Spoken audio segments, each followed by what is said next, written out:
যারা পেঁপে চারা নিজেরা তৈরি করতে চান তাদের জন্যই আজকের ভিডিওটা। অনেক ভাই বলেন যে আপনি দেখান না, আসলে আমরা সময় কভার করতে পারি না। আসসালামু আলাইকুম প্রিয় দর্শক, আমরা ইন্ডিয়া থেকে একটা জাত সংগ্রহ করছিলাম। কি বারটা? Swapna Swapna F one one. এটা ইন্ডিয়ান, এটা তো ফোনের অত্যাচারে কি বলবো আপনাদেরকে, তারপরেও আপনারা বলেন ফোন ধরেন না।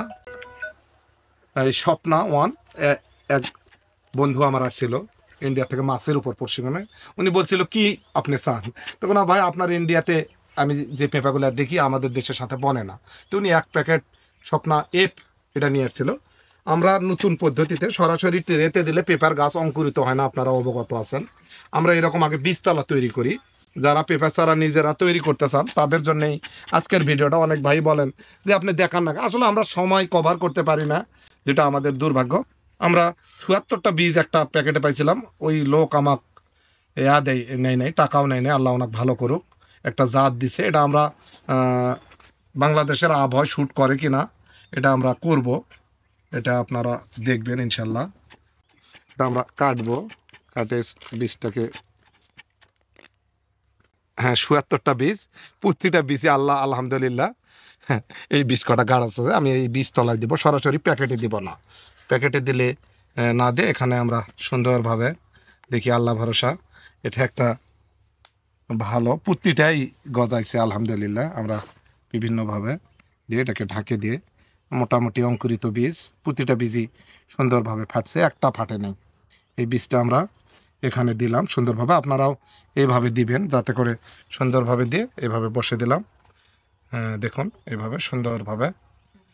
এটা যখন আবার এই যে এরকম চারা ফুটবে, এই যে এটা আমাদের কোকোপিট মিডিয়া, এটাও দিচ্ছে এইভাবে, এভাবে দিয়ে ঢাকে দিয়ে। আপনারা দেখেন, আপনাদের অবগতির জন্যে আমরা কৃষি করে ফোন ধরতে পারি না কেন সেটাও আপনারা বলেন। বাস্তবতা অত্যন্ত জটিল এবং কঠিন। এই যে একটা ইন্ডিয়ান জাত বাংলাদেশের মাটিতে পড়লো, এটা আসামের এক ভদ্রলোক আমার মাছ বাড়িতে মাছের উপর প্রশিক্ষণ নেওয়ার জন্য আসছিল। আপনাদের এটার উপরও তথ্য দেওয়া আছে। এই জাতটা আমরা দেখি বাংলাদেশে, আমার জন্য ৭৪টা বীজ মাত্র, এটাতে পানি দেওয়া এইভাবে আপনারা দিবেন। দিয়ে এভাবে কোকোপিট দিয়ে আমরা করলাম।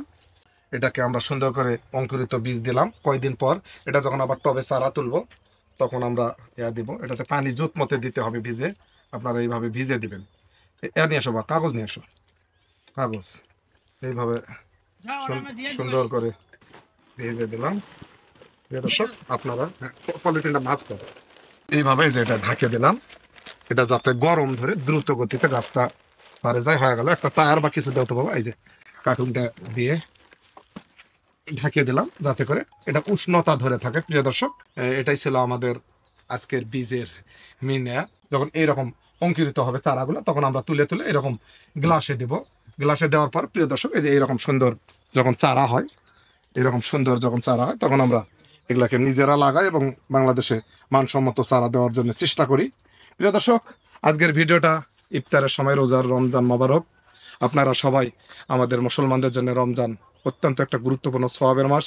বেশি বেশি ইবাদত করবেন, আমাদের জন্য দোয়া করবেন। এই জাতটা যেন আমরা ডেমো হিসাবে চাইছিলাম, আমরা জাতটাকে এখানে দিলাম, আপনারা একটু দোয়া করবেন। মাত্র ৭৪টা বীজের মধ্যে একটা বীজ জ্বালাই নাই, আর ৬৯টা বীজই জ্বালাইছে। ৭৪টা গাছ হলো আমাদের ফার্মের বিভিন্ন জায়গাতে আমরা লাগার জন্য চেষ্টা করছি। আর ভিন্ন একটা জাত নিয়ে কাজ করছি, সেটা আপনাদেরকে ভিন্ন জায়গাতে আছে, ভিন্নভাবে আমি আপনাদেরকে ইনশাল্লাহ দেখার চেষ্টা করব। আজ এই পর্যন্তই, আপনাদের কাছ থেকে বিদায় নিলাম। সকলে আমার জন্য দোয়া করবেন। আমি কৃষিতে আপনাদেরকে উদ্বুদ্ধ করার জন্য এই কথাগুলো বলে থাকি। একটি কথাও যদি ভালো লাগে তাহলে অবশ্যই লাইক শেয়ার করে দিবেন। আপনাদের পাশে থাকতে চাই, আপনাদের সঙ্গে আপনারা আমাদেরকে রাখবেন। আসসালামু আলাইকুম।